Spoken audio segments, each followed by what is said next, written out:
talvez um dos temas mais pertinentes no mundo das mulheres. Não, não é sobre sexo, é sobre o comer. Nossos apetites, quando o comer e o prazer se desequilibram. Luxo, nem lixo. Meu sonho é ser imortal, meu amor. Não quero luxo, nem lixo. Quero saúde pra gozar no final. Então, para falar sobre os nossos apetites, quando o comer e o prazer se desequilibram, eu convidei a psicóloga Priscila Leitner, especialista em comportamento e transtornos alimentares. Bem-vinda, Priscila! Obrigada, Carol. Obrigada pelo convite. Obrigada por esse espaço, né? Que legal, que bacana. Tô muito feliz de estar aqui, minha Que querida. bom! Você sabe, quando eu pensei no Bem Falada, né? O tema central é a sexualidade. Sim. Até ontem a gente estava conversando, eu e meu marido, sobre o que é essa sexualidade. E ela, né, se a gente pega a própria definição da Organização Mundial de Saúde, já traz, é um aspecto central. Uhum. E aí a gente vai olhando os itens, né? Sexo, reprodução, intimidade, erotismo, prazer. E aí, esse prazer, quantas vezes, né, na mulher, ele está polarizado no comer. Uhum. Eu lembro uma vez uma cliente no consultório, ela trouxe uma conversa da sogra. Ela foi trazendo um referencial, assim, de um relacionamento que claramente eles viviam já separados, né? Já dormiam separados. E um dia ela estava comendo, essa senhora, e o marido falou: "Você não acha que tá demais?" Ela falou: "Você quer me tirar o último prazer que eu tenho?" Então, pensando nisso, falei, vamos falar sobre esse desequilíbrio, porque é um tema muito pertinente na clínica. Então, antes da gente começar, se apresente, fale um pouquinho sobre você, sobre o seu trabalho, Priscila. Então, Carol, eu entrei nesse mundo do comportamento alimentar já faz mais de 15 anos, né? Então, desde antes de eu me formar, eu já namorava. O meu ano clínico da faculdade começou a aparecer só pacientes de comportamento alimentar. Então, eu digo que foi Deus que me colocou nessa jornada, assim, acho que foi um chamado mesmo, porque começou as coisas a surgirem para mim. E aí, naquela época, quando eu comecei a ir para essa área, eu não encontrava artigo, não encontrava cursos, não encontrava nada, né? E aí eu comecei a desbravar, né? Fiz um mestrado, fiz um doutorado, e sempre nessa área do comportamento e transtornos alimentares. E fundei o instituto, né, que hoje eu sou diretora, a gente forma vários profissionais da saúde nessa área, especialistas, mas esse mundo do comportamento alimentar, quando eu cheguei só tinha mato, sabe essa expressão que a gente fala assim? Sim. Quando eu cheguei só tinha mato? Quando eu cheguei só tinha mato e a gente teve que limpar ali o terreno e construir algo.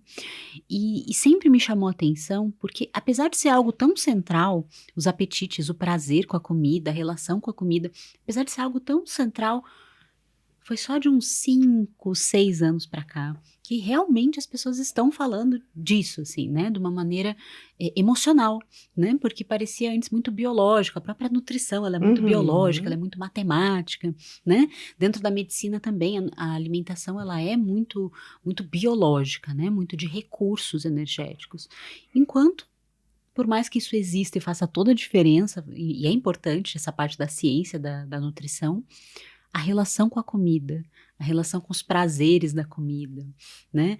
Tem até um cara que escreveu um compêndio da parte de alimentação, que ele falou uma frase que é muito interessante. Ele fala assim: o sexo e a comida, elas norteiam o ser humano, ou seja, né, é o amor e a fome que dominam o mundo, né? Algo mais ou menos assim. Ou seja, realmente tem isso, né? Do que faz um drive para as pessoas irem para a vida é isso. E daí que eu fui desbravando esse mundo e me tornei especialista. E hoje atuo muito focado nessa área. Já tive mais de 2.000 pacientes, né? Contando toda a jornada aí da minha equipe. Então, é isso. A gente falar de estilo de vida, falar da relação com a comida, prazeres, é um tema super importante ultimamente, assim, super importante.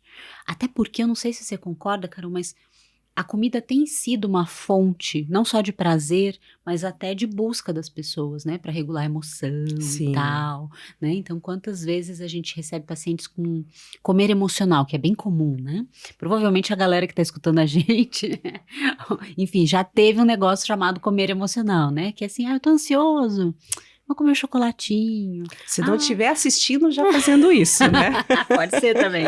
Tem muita gente que assiste podcast comendo, né? Uhum. Eu tenho vários pacientes que falam assim, eu te assistia comendo, daí eu já ficava pensando.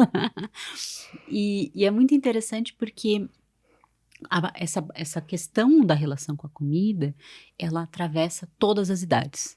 Todas as idades.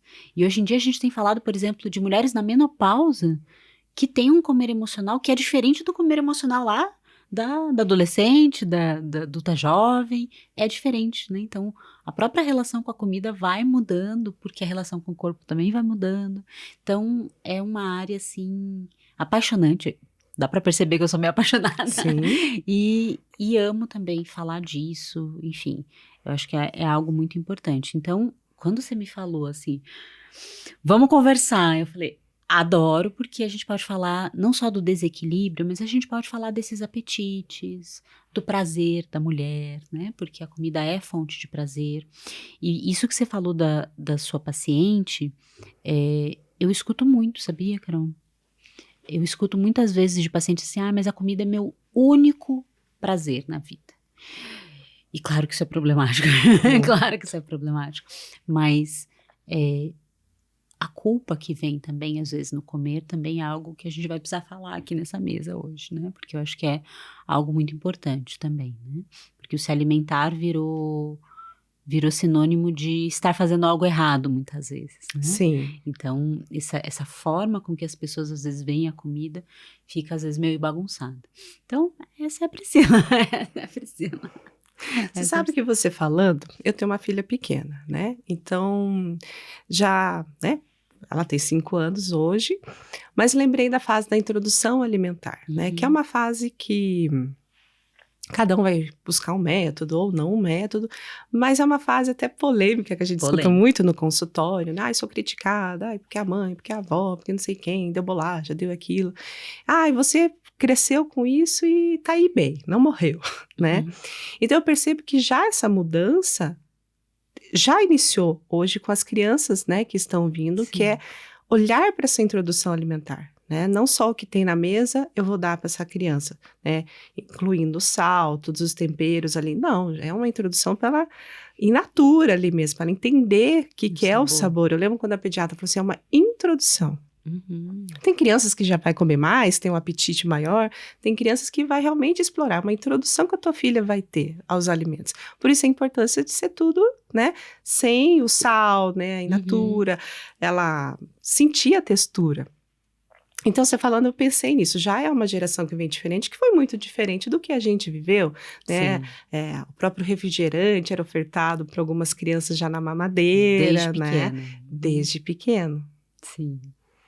Então, você falou, embora o comportamento alimentar, a questão da dieta, né, essa palavra, ela já está permeando a vida há muito tempo, mas esse olhar, ele é recente, que você trouxe um número de 5 anos. O que você percebe que mudou no movimento, Priscila? É uma consciência maior? Eu acho que se fala mais disso, o que é maravilhoso.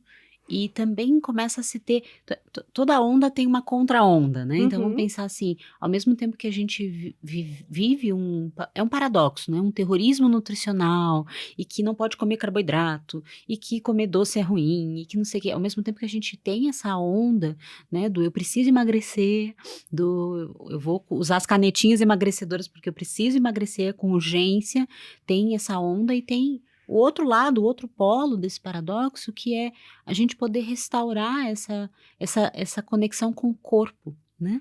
Essa relação com a comida que é tão é tão especial e o nosso corpo ele é tão perfeito nisso, mas que às vezes a gente se perde por conta de tantas regras externas, né? Por isso que eu falei da culpa, porque hoje é muito comum as pessoas, até comigo, assim, entre amigas, né? Você tá entre amigas e a pessoa fala assim, ai, é uma gordice, vou comer isso aqui, né? Então, assim, a forma com que a nossa geração, por exemplo, e talvez seja a maior parte das pessoas que nos escutam, se relaciona com a comida, é uma relação, às vezes, permeada de prazer e culpa, que é uma ambivalência aí, né? Eu tenho prazer nisso, eu amo muito tudo isso, ó, os slogans, eu amo muito tudo isso, mas ao mesmo tempo eu não posso, ao mesmo tempo é errado, ao mesmo tempo não posso mostrar que tô comendo esse fast food aqui, porque ele é errado. Então, esses paradoxos, sabe, Carol? Eu acho que a gente tá olhando para eles nos últimos anos, não é uma coisa de 15 anos atrás, é uma coisa mais recente, e por olhar mais para isso e por ter profissionais diferentes hoje no mercado, quando eu comecei a falar disso, tinha gente que falava assim, nossa, mas você fala algo completamente o contrário do que a nutrição fala.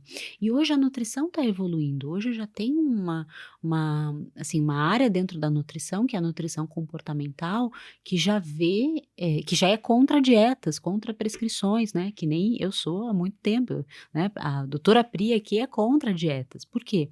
Porque a dieta ela é uma regra externa que faz com que a pessoa não use a regra interna. E aí que se a pessoa tem uma tendência, pode vir uma compulsão alimentar, pode vir aí um problema de comer emocional e tudo mais. Então, acho que se tá falando mais nos últimos anos, também porque precisou, sabe? Precisou. Porque onde que a gente ia parar? Não pode comer o pão, não pode comer doce, não pode, né? As pessoas começaram a ficar muito malucas. Tem mulheres que chegam no consultório para mim e falam assim, doutora Pri, de verdade eu não sei nem o que comer. Porque o que é certo? O ovo é certo? O chocolate é certo? Não, mas de manhã tem que comer doce ou tem que comer salgado? Mas eu tomo café, o açúcar é realmente ruim? Então, assim, às vezes as pessoas chegam tão confusas de tantas orientações, porque já passaram por profissionais, o profissional, um diz isso, outro diz aquilo. Tem até um vídeo da Porta dos Fundos, que depois vocês procuram aí, que é a ida na nutricionista, que daí, não sei se você já viu, Carol, e que daí a nutricionista vai falar assim, e o brócolis? Não, o brócolis caiu, não é mais bom pra saúde, tá dando, sei lá, tal coisa, tá dando Alzheimer, sabe? Então, era uma tiração de sarro, assim, mas que retrata exatamente isso, assim, né? O cafezinho, tem hora que ele tá lá no Fantástico como vilão, tem hora que ele é ótimo. Então, essa confusão com os alimentos mostrou uma coisa que faltou, que é a relação com a comida, né? E que daí entra a parte emocional com a comida. A comidinha da avó, a comidinha da mãe, a comida afetiva. Todo mundo que teve uma introdução alimentar, cada um do seu jeito na sua família, e cada família com as suas comidas típicas, né? Às vezes uma família que tem, sei lá que descendência, tem pratos diferentes na mesa, ou aquela avó tem uma preferência de fazer tal comida. Então, esses alimentos e toda essa construção familiar da comida, ela não é errada, ela não deve ser premiada de culpa, deve ser premiada de carinho, de amor, né? Então, o paradoxo enquanto alguns veem a comida como culpa, como medo, como descontrole, a gente traz uma outra visão, que é a comida poder retornar ao que era lá no bebezinho, que a comida é pertencimento, é afeto, é família, conexão, é sensação, né? Então, as pessoas perdem essa capacidade de perceber até a fome, a saciedade, mas a textura, o sabor. Come tão rápido, tão desconectado da percepção, que acaba perdendo isso tudo, né? Não faz sentido? A gente devia voltar a ser mais que nem os bebezinhos, né? É uma vertente que a gente chama da alimentação consciente e intuitiva.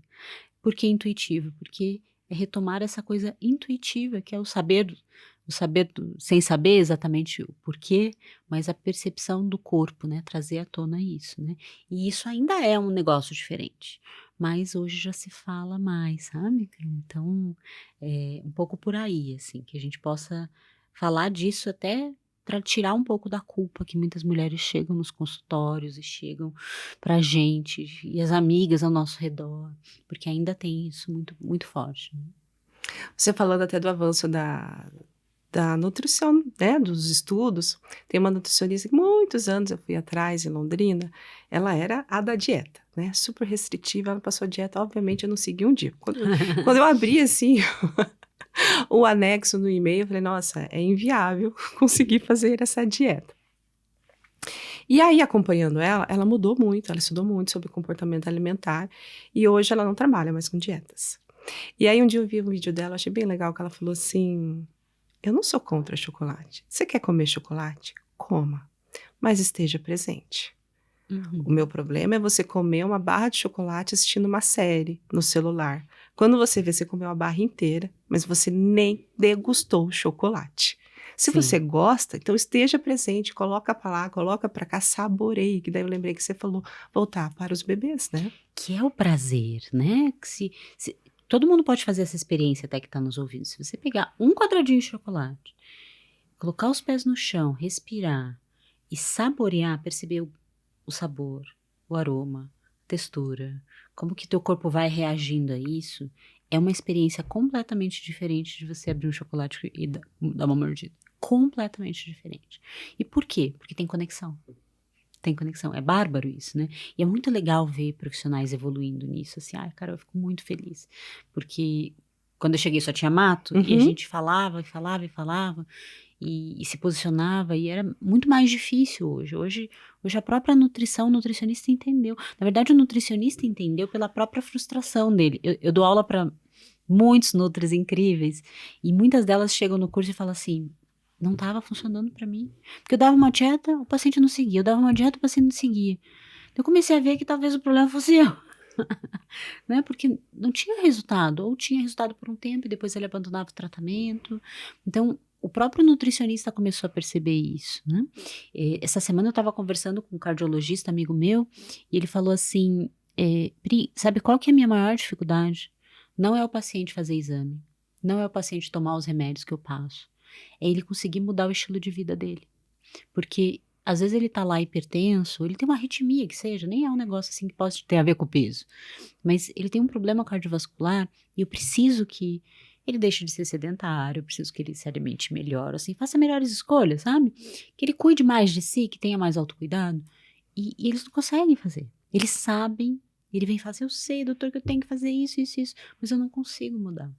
Então, a gente começou, acho que as ciências, principalmente as da saúde, começaram a ver que enquanto a gente não conseguir ajudar o paciente a mudar o comportamento e a relação dele com as coisas, com a comida, com o ato de se movimentar, né, com o autocuidado, com, sei lá, do sono, aprender a cuidar do sono, aprender a manejar estresse.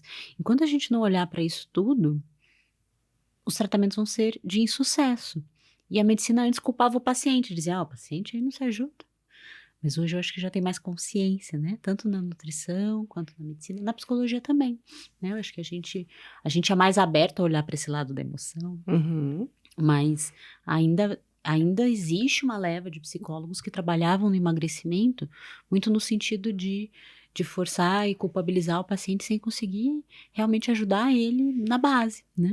Então é muito, muito interessante isso, assim, e a pessoa que hoje chega para um tratamento que precisa fazer essas mudanças da relação com a comida, Carol, é quase como se ela tivesse na cabeça dela, assim, alimentos que podem, alimentos que não podem, né? Vamos pegar, assim, uma paciente típica, que é aquela que já fez várias dietas, deve chegar no teu consultório essa também, já fez várias dietas, já passou por muitos nutris, muitos médicos, e ela tem um comer emocional, quer emagrecer, né? Eu quero perder uns quilinhos, doutora, e tal. Na cabeça dela tem, assim, alimentos que pode, tem um balãozinho, assim, alimentos que pode, e alimentos que não pode. Os inimigos. Os inimigos, os vilões, né? Geralmente o pão tá aqui, macarrão, essas coisas. Então, pode, não pode, não pode. Certo e errado. Dieta e não dieta. Saudável Restrição. Não saudável. E daí essa dicotomia de pensamento é uma das coisas que a gente precisa trabalhar, né? E eu falo isso nas minhas redes, mas no meu tratamento tem que, logo no começo a gente tem que desconstruir isso. Por quê? Porque é uma dicotomia. Toda dicotomia adoece, né? Toda dicotomia de pensamento adoece. Então o que a gente faz? A gente tira essa classificação. Todos os alimentos são permitidos. Uns a gente vai consumir em maior frequência, outros a gente vai consumir em menor frequência se a gente quiser ter uma vida saudável. Então é isso, é a Nutri que vai dizer, tá tudo bem você comer o chocolate, porque o chocolate é um alimento rico em energia, E que se você comer todo dia uma barra de chocolate vai ser bom para sua saúde? Todo mundo sabe que não. Mas em doses menores, numa frequência menor, tá tudo certo. Entende? Então a gente começa a ter uma relação mais leve com a comida. Sai dessas polarizações, né? Dessa dicotomia de mentalidade com a comida, para a gente poder trazer a comida de uma forma mais afetiva. Até possibilitando que aquele paciente que tirou coisas, que ele possa falar assim, nossa, mas eu adoro um pãozinho de manhã. E por que tu não come? Ah, se eu pudesse comer um pãozinho de manhã, mas pode? Não é um problema o pão de manhã. Não tem nenhuma restrição, não existe isso. Para uma condição clínica, né? Não tem nenhuma Exato. restrição. E é engraçado, Carol, que às vezes o paciente arruma a mentalidade, ele arruma essa relação com a comida, e ele passa até às vezes a comer mais e perde peso. Daí ele fala assim, doutora, é uma bruxaria isso? Daí eu falo assim, não é bruxaria, isso é ciência do comportamento alimentar. Porque não é necessariamente só o número. A gente não é matemático, nosso corpo não é matemática. Se a gente come com culpa, nosso corpo processa o alimento diferente. E hoje a gente já tem muitos estudos que provam isso, né? Então, eu brinco com as minhas pacientes, eu falo assim, um bombom sonho de valsa tem 100 calorias. Um bombom sonho de valsa morrendo de culpa tem 500 calorias. Por quê? Porque teu corpo recebe diferente, né? O nosso corpo é permeado de emoções e sensações. A gente não tem como desconectar isso, né? A gente não tem como desconectar a emoção da comida. O bebezinho recebe no primeiro alimento lá, leite materno, equivalente, ele recebe comida e ele recebe afeto. Nunca na nossa vida a gente vai tirar a comida de afeto. E quando tira, daí é outro problema alimentar, transtorno também. Daí precisa de ajuda, porque daí quando tira completamente, né, esse afeto da comida, é um outro problema. Daí. É um outro problema. Quando que essa neura, né, como você trouxe, né, a paciente já vem com essas restrições mentais, né, não necessariamente restrições para uma comorbidade, né, então eu não posso isso é vilão. Quando que essa neura atravessa a linha para um transtorno, Pri? O transtorno alimentar, a gente tem questões tipo comer emocional. O comer emocional, ele não é um transtorno alimentar. Ele é o mais prevalente na população, que é usar a comida para regular a emoção, basicamente, né? E que são exageros do comer emocional. A gente tem um transtorno alimentar quando começa a agravar. Qual que é o grande ponto? Nem toda dieta leva a um transtorno alimentar, mas quase todo transtorno alimentar começou numa dieta. Então, às vezes, é um combo, Carol. Às vezes a pessoa tem lá uma estrutura familiar que às vezes já teve questões, às vezes tem um luto mal resolvido, às vezes tem uma baixa autoestima já de anos, às vezes tem uma questão de personalidade ali, daí vai somando isso tudo e às vezes a pessoa pode cruzar uma linha que daí é realmente desencadear um transtorno alimentar. Os mais comuns que a gente fala é a compulsão alimentar, né, na sua prevalência maior, a bulimia e a anorexia. São os 3 mais conhecidos, né? Tem muitos outros, mas que nem vem ao caso, acho que, né, muita informação, mas esses são os principais. A compulsão alimentar é um principal, assim, em termos de prevalência na população. E a compulsão geralmente começa numa dieta. E daí a pessoa cai num ciclo que é restritivo compulsivo, que a gente chama, ou seja, ela faz restrição, ela acorda e fala assim, agora vai. Toma o café da manhã, aplicou a canetinha, o almoço é uma saladinha, daí às vezes à noite acontece de ter um episódio grande, comer muitas coisas, e daí ficar muito culpada, com a sensação de perda de controle, e aí a gente começa, quando esses episódios de exagero e de compulsão começam a ficar mais frequentes, porque em geral tem uma curva de entrada no quadro. Quando eles começam a ficar mais frequentes, daí a gente dá o diagnóstico. Mas se o paciente tem exageros frequentes, vamos dizer assim, né? Quem está ouvindo a gente aqui, será que é um problema? Se tem exageros frequentes, sensação de perda de controle, muita culpa associada ao ato de se alimentar, é bom sim dar uma olhada, procurar um especialista para fazer uma avaliação, porque pode ser uma entrada no quadro.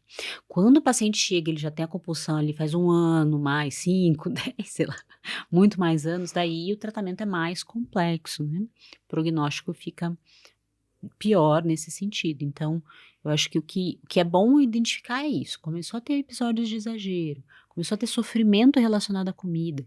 Uma coisa que eu também acho que é uma característica muito grande é assim, às vezes eu pergunto para o paciente, falo assim, quantos % dos teus pensamentos tem a ver com corpo e comida? Ela fala assim, meu Deus, doutora, é uns 70%, 80%. Assim, isso é um sofrimento, concorda? A comida, ela passa a ocupar um espaço muito grande, né? Ou querer emagrecer acaba ocupando um espaço muito grande na vida daquela pessoa. Isso são sinais aí que não tá bom, né? Então, geralmente, o transtorno, ele vai entrando devagarinho. Tem casos mais agudos, claro, mas, em geral, ele é mais devagarinho. Começa a ter um episódio, passa um tempo, tem outro. Dá para dizer que o público feminino predomina? Então, é muito engraçado isso. No tratamento, sim. No tratamento, sim. 90%, já foi menos, já foi mais, né? Era menos homens presentes no instituto. Hoje é em torno de 87% a 90% de público feminino, sim. Então, é o que mais procura ajuda, mas não é necessariamente o que mais tem problemas alimentares. Quando a gente começa a olhar, tipo, dados da Vigitel, né, que saem aí com frequência, e eu acompanho os dados, por exemplo, da Vigitel há anos, né, desde que eu estava lá no doutorado. Então, os dados têm aumentado, ou seja, isso todo mundo sabe, a população está ficando mais obesa, está ficando com mais sobrepeso, está ficando com mais problemas comórbidos ao peso também.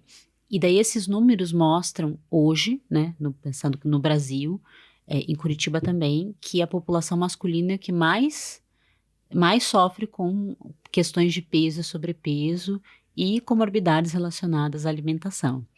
Então, assim, é muito interessante que 90% que procura ajuda é mulheres, mas os homens ganham das mulheres em termos de prevalência desses problemas. Ou seja, isso ainda é algo que a gente precisa falar, né? Esse aqui é um espaço para mulheres que o peso sobre o corpo da mulher não tem nem comparação, né? A cobrança, padrão de beleza, não tem nem como comparar. Mas os homens também têm muito comer emocional, também têm compulsão, mas eles procuram muito menos ajuda, infelizmente. O quanto às vezes pode estar enraizado na mente deles que esse cuidado é algo muito mais das mulheres, né? Como é para eles se colocarem num lugar vulnerável, né? E olhar esse comer emocional, né? Sim. Eu tenho recebido cada vez mais homens, Que né? bom. Isso é um alento, assim, pensar que eles procuram ajuda. E eu gosto muito, inclusive, de atender homens também, porque eles têm um jeito diferente, né? Eles são mais práticos para algumas coisas. E, às vezes, eles têm mais dificuldade de perceber emoção. Então, assim, por um lado é bom, mas por outro é ruim. Perceber emoção e regular a emoção, às vezes, é um pouquinho mais difícil. Mas, felizmente, eles têm aparecido, né? Mas o público feminino é o que está no meu coração, né? O que está no meu coração é ainda boa parte da galera que chega e que eu ajudo, né? Você sabe, isso aqui eu já falei, eu acho que em uns 2 episódios, mas eu trabalhei 7 anos na psiquiatria. E aí era, assim, quase que geral, né? Algumas medicações psiquiátricas a gente sabe que pode trazer algum efeito colateral. Desde uma retenção, né, de líquido, de ganhar um peso e trazer alguma questão sexual, né, seja retardar o orgasmo, né, a ejaculação, uma dificuldade de excitação, uma diminuição na lubrificação. Mulheres nem traziam isso em pauta. Vai engordar? Era a primeira A pergunta. primeira pergunta. E aí, né, como que tá essa parte? Não, isso aí não tem problema. Libido sumiu, mas... Libido não, isso aí, não quero ter barriga, né? E os homens, assim, né, era notório acompanhar eles, que às vezes tinha, de fato, um ganho de peso, e eles não estavam nem aí. Mas quando eles saíam do internamento, iam para o hospital dia, e aí iam ter relação com suas parceiras, não, ou dentro da clínica, né, que iam se masturbar, não, já percebi isso, aquilo, já queria imediato ajustar a medicação. E assim era ajustado. Então, para as mulheres, era puxar também sobre isso, né? E isso me levou muito para a sexualidade mesmo, dentro da psiquiatria, de falar, peraí, mas como que essa área não entra na tua vida, sendo que ela é um aspecto importante, né? Diante de várias falas que ela trazia, né? Sim. Mas era, assim, digamos... 11 a cada 10, né? Eu não quero engordar, né? Essas outras partes aí não tem problema para mim.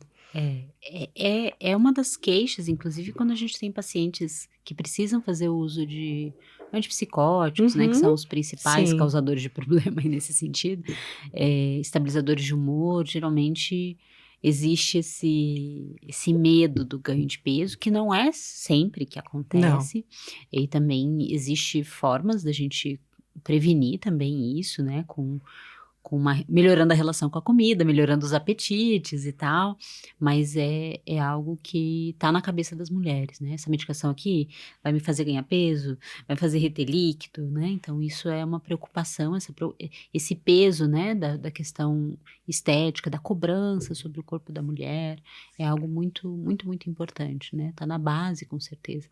Quase todo transtorno alimentar tem o componente da insatisfação corporal, né? Que é isso, né? Eu quero perder barriga, eu quero perder peso, aqui não tá bom, o braço não tá bom, né? Então, toda essa crítica que às vezes a mulher recebe sobre o corpo, e que daí ela mesma passa a fazer, né, sobre o corpo, às vezes pode ser esse conflito, essa ambivalência que a gente falou, né? Então, por um lado, tem o meu apetite, por um lado, a comida me dá prazer, por um lado, eu quero ter novas experiências. Repara o quanto de restaurantes mais gourmetizados apareceram nos últimos 10 anos. Repara. Antigamente a gente ia nos restaurantes lá, aqueles tradicionais e tal. Hoje em dia os restaurantes trazem uma experiência sensorial, gourmetizada, né? A comida como espetáculo, né? Como uma experiência. E que eu particularmente acho fantástico, não acho ruim isso, mas tem a ver com o que mais eu preciso fazer para trazer o prazer ali no alimento, naquela experiência, né? De se nutrir e tudo mais. E daí, por outro lado, tem a culpa. Então eu não posso, eu vou engordar. Não, mas eu tenho que tomar um remédio para não engordar, entende? Então, assim, esse conflito, ele é realmente um conflito da culpa e o prazer, que também tá na sexualidade. Culpa e prazer é uma das coisas que a gente mais fala em consultório, né? Por um lado, eu amo comer. Ai, minha família é italiana, doutora Priu, eu amo comer. Eu assim, que maravilha que a tua família é italiana, que você ama comer. Qual é a comida favorita tua da família? E daí a gente olha com essa visão assim mais afetiva da comida, daí já vi, não, mas eu não posso, porque daí engorda, macarrão, carboidrato, engorda. Então, né? Então tem isso, assim, então a culpa e o prazer nos apetites, eu acho que são pontos que a gente esbarra o tempo todo. Você mencionou as canetinhas, né? Ah, sim. Elas são aliadas, elas são vilãs, ou depende? Como analisar, né? Porque assim como teve esse olhar mais consciente ao longo dos anos, também teve o avanço dessas estratégias, né? Digamos, desses métodos mais imediatistas, né? Como boa psicóloga, eu vou responder depende. Por isso que eu coloquei essa terceira opção, para não te pôr numa roubada. Obrigada, Carol. Como boa psicóloga, eu vou responder depende. Eu acho que todo método de emagrecimento, as canetinhas, procedimentos, cirurgia bariátrica, tem gente que fala assim, você é a favor da cirurgia bariátrica? Meu Deus, eu fiquei 6 anos na cirurgia bariátrica, claro que eu sou a favor da cirurgia bariátrica, não é um problema. Então, assim, as canetas, elas são polêmicas. E elas têm um quê de importante. Vamos pensar assim, um paciente que ele precisa perder uma quantidade grande de peso. Eu sou absolutamente a favor, né? Inclusive é uma recomendação, né? Pacientes com obesidade. O que acaba acontecendo, e isso é super importante a gente falar, e que daí é por isso depende, né? Porque assim, o método é bom. Mas como se tem feito, tem sido num viés mais imediatista e sem resolver o problema. Então vamos lá, a pessoa ela tem uma compulsão alimentar, ela tem um comer emocional, ou simplesmente ela não tem uma rotina, uma relação boa com a comida, sabe?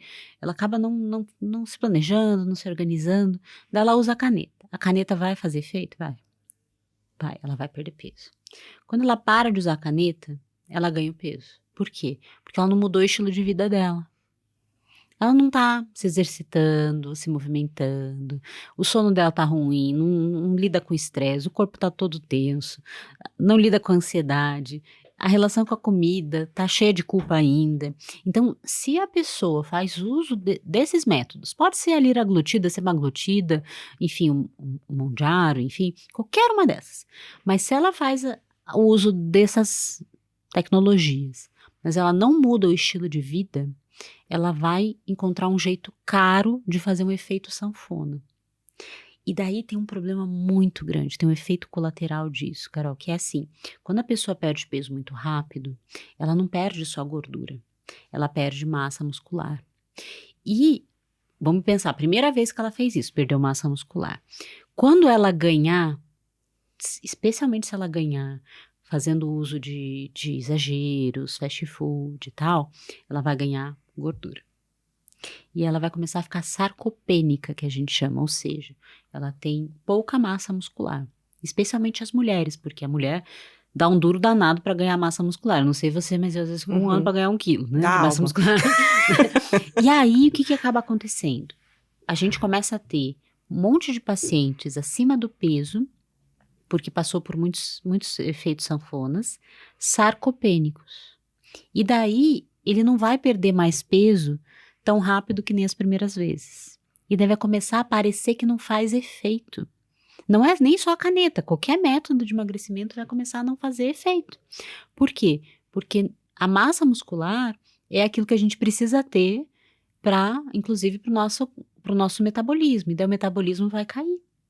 Por quê? Porque tem menos massa muscular. E daí vai ficar cada vez mais difícil emagrecer.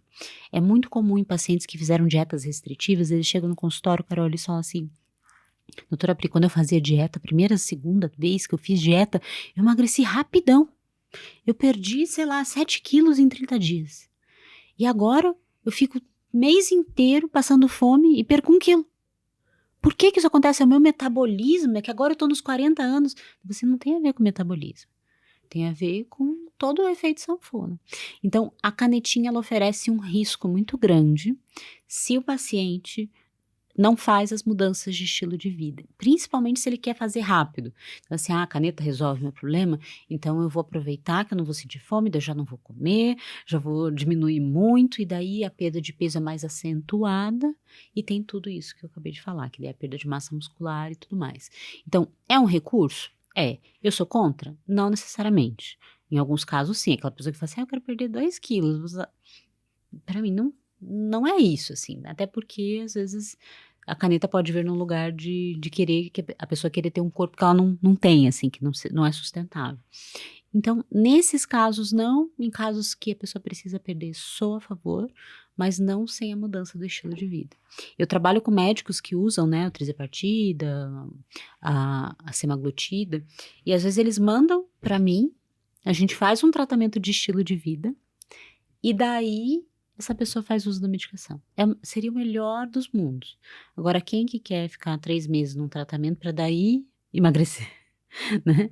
São pessoas muito assim, que já têm essa visão, que têm uma consciência maior, ou que já passaram pelo efeito sanfona muitas vezes e começaram a não ter resposta mais das medicações, né? Então, é super polêmico.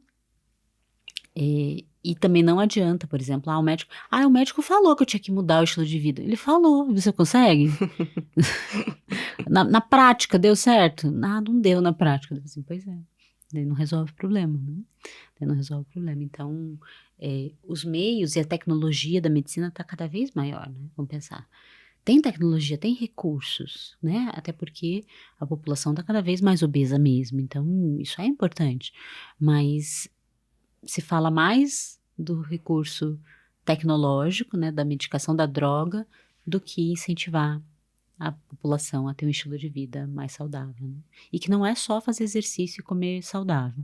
É, por exemplo, dormir. Porque as pessoas dormem muito mal, né? É a relação com o corpo, vamos pensar, né? Que entra a sexualidade, é a relação com as emoções. Então, isso tudo acho que a gente ainda está engatinhando nessa parte, né? É voltar esse olhar para o autocuidado, né? Exato. E eu acho que vem até essa quebra que autocuidado não é o skincare, não é a maquiagem, o que é esse autocuidado? Uma vez a gente teve uma convidada, ela falou, autocuidado não é só coisa gostosinha, né?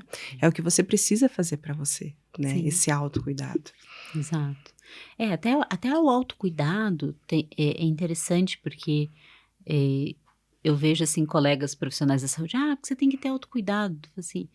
Para a pessoa que tem uma relação ruim com o corpo, com ela mesma, vai ser mais uma coisa que ela não vai conseguir fazer. E ela vai ficar mais frustrada. Então, mesmo o autocuidado não é tão simples. Não é tão simples assim. Porque, às vezes, tem padrões emocionais que impedem essa mulher de cuidar dela.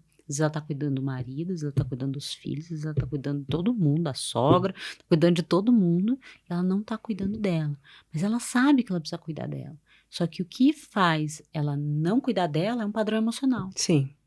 Né? E esse padrão emocional a gente geralmente no tratamento trabalha logo no começo, porque senão ela não vai desenvolver nunca o autocuidado. E daí ela vai falar uma coisa que eu já ouvi de paciente, assim, doutora Pri, eu fui numa nutri que ela falou assim que eu tinha que fazer mais autocuidado, passar um creminho, não sei o quê. Então tá bom, e como é que você se sentiu fazendo isso? Me senti péssima, porque daí eu senti assim que eu não consigo nem me cuidar. Nem me cuidar, que a Nutri falou, eu consigo. Então acaba reforçando esse ponto, assim, sabe? Não, é verdade. E o que é esse autocuidado, né? Às vezes o profissional fala com a melhor das intenções, vamos olhar esse autocuidado, e ela entende o creme, é isso. O que é esse autocuidado? O que é esse se cuidar que ela não aprendeu? Não tem no dicionário dela, no vocabulário dela, se cuidar. Poxa, mas eu sei cuidar da casa, do meu trabalho, da minha carreira, do meu marido, da minha filha, do meu filho. De mim, não sei.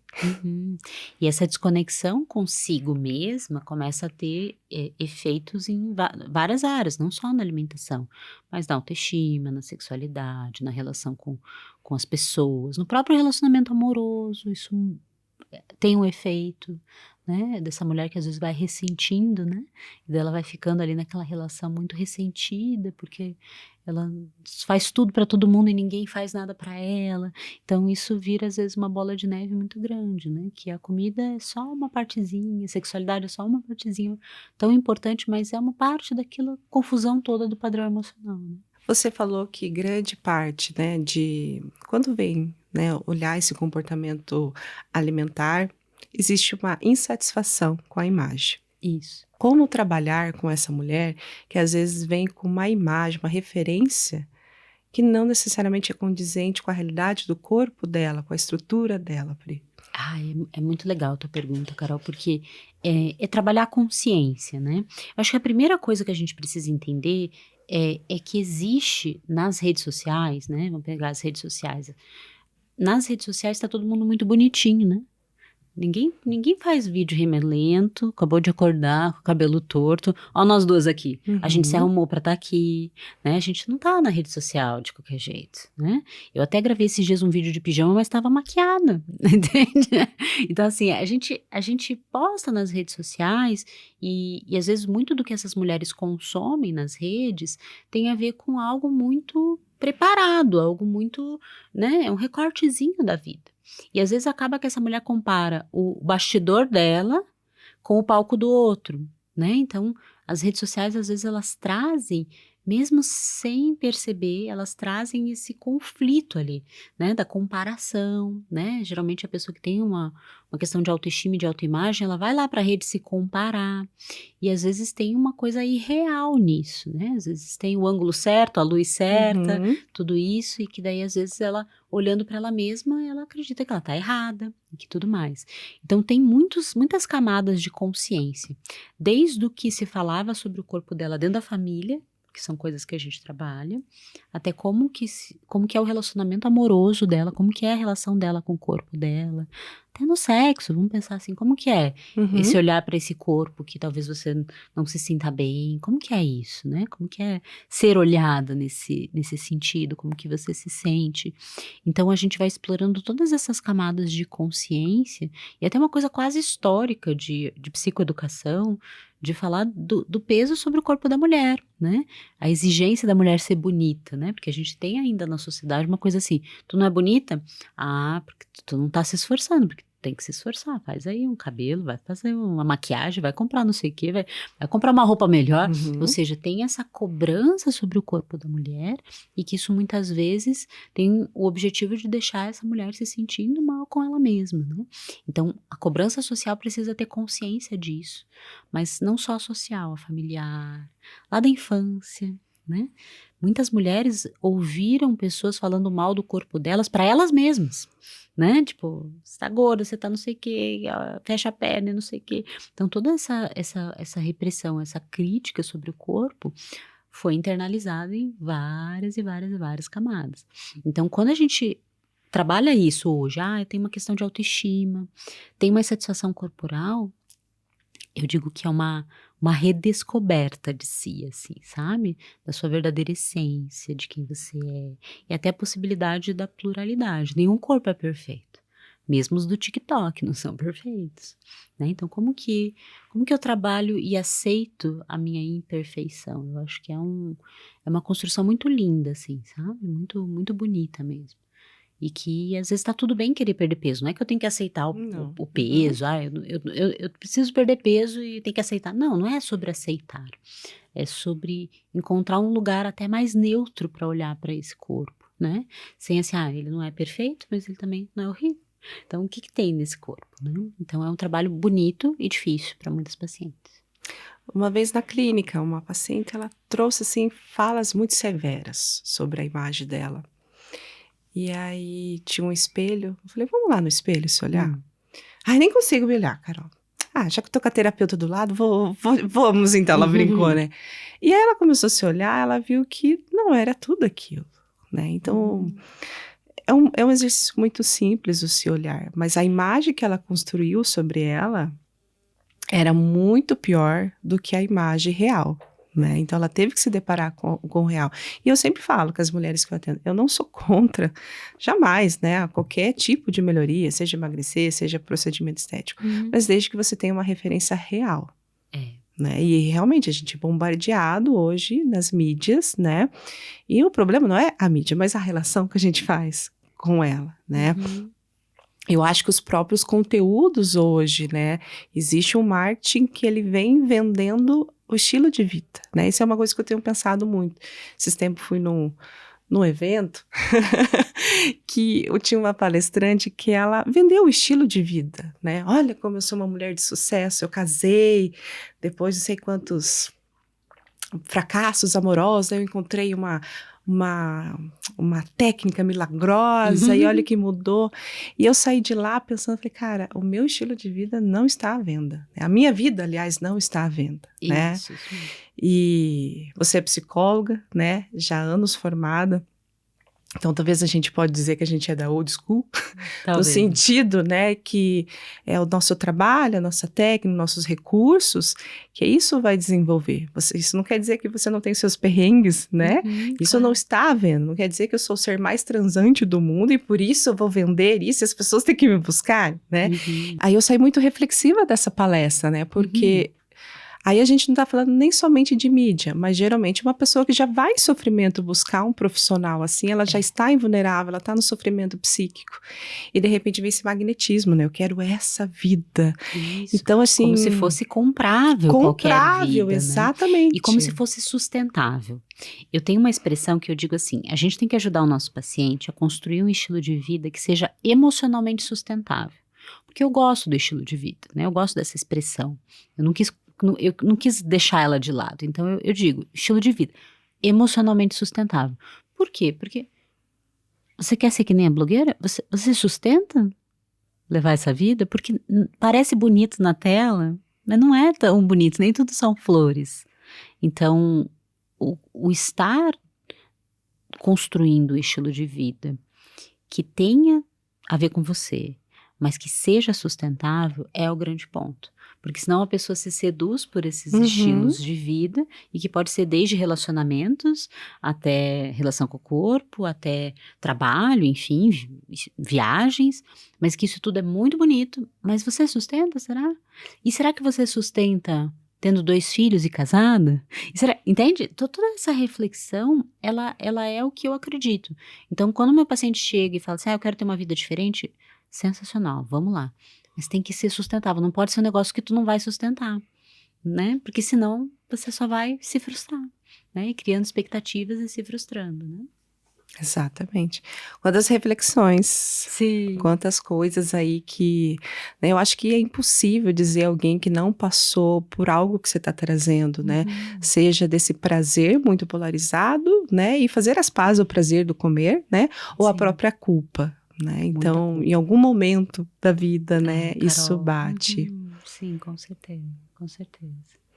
Infelizmente, estamos chegando no nosso... Meu Deus, passou muito rápido. Passou muito rápido no fim, mas aqui a gente tem um momento bem falada. Ok. Então, essa câmera aqui agora é toda sua, para você dar o teu recado, você passar a sua mensagem, doutora. Eu tenho um recado muito, muito, muito especial. Muitas mulheres que chegam no meu consultório, que chegam no consultório da Carol, elas chegam não gostando delas mesmas. Seja do corpo, seja do jeito, seja de como que elas se comportam. E principalmente quando fala de autoestima, a mulher, ela aprendeu a não gostar dela mesma. Então, se você tá me ouvindo aqui e você fala assim, eu não gosto de mim, eu não gosto do meu corpo, quero dizer assim, alguém te ensinou, na tua história, alguém te ensinou a você não gostar de você. E se alguém te ensinou, essa era a visão daquela pessoa. Não é uma verdade sobre você. E se você conseguir perceber isso, você pode desaprender isso. E você pode construir uma nova história. Então, muitas vezes, quando a pessoa que chega no meu consultório diz, eu não gosto de mim, doutora Pri, eu digo, alguém te ensinou a você não gostar de você. Mas isso é um equívoco. Isso é só uma visão pontual. E você pode desconstruir isso. E é só você desconstruir isso. Você pode conseguir gostar de você. Com neutralidade, com carinho, com generosidade com você mesmo. Então é isso, meu recado. Nossa, arrasou! Arrasou! É porque é uma das dores que mais chegam, sabe, Carol? Então, eu gosto de falar, olhando mesmo para algumas mulheres, eu faço isso no consultório, da gente poder, né? Tem outras técnicas pra gente fazer isso, claro, mas pra gente poder desconstruir essa visão que ela tem dela mesma, de muita crítica, né? De muita culpa. Fale, por favor, onde te encontrar, suas redes. Ah, vamos lá. As minhas redes, Carol, é doutora.priscila, com 2 L's, Leitner, se escreve Leitner. E todas as redes é o mesmo, é doutora.priscila Leitner. Eu tenho um podcast também de comer emocional, que tá no Spotify, é só procurar doutora Priscila Leitner Comer Emocional, que vocês vão encontrar. E lá tem várias dicas sobre como melhorar do comer emocional. Então, sintam-se à vontade. E é isso. Eu sou uma pessoa super aberta. Tanto você como a tua audiência são muito bem-vindos. Se quiserem conversar comigo, é só me escrever. Muito obrigada por estar aqui. Muito obrigada por compartilhar esses conteúdos, essas reflexões, né? Que com certeza contribui nessa relação saudável que a mulher pode ter com ela, né? Sim. E com a sexualidade, como eu falei no início, a gente trouxe o quê? Um pouquinho do prazer, né? Que compõe essa sexualidade, essa intimidade, como essa intimidade com ela, né? Isso com esses sentimentos, com essa emoção, né? Perfeito. Então, muito obrigada. Obrigada todo a você, sucesso, Carol. Que muitas pessoas passem, né, no teu caminho para você auxiliar nesse comer, né? Nessa relação, nessa reconexão com o comer. E agradeço vocês, né, que estão aqui, que assistiram até aqui. Então curtam, compartilhem, se inscrevam no canal do Bem Falada e até a próxima. Um beijo.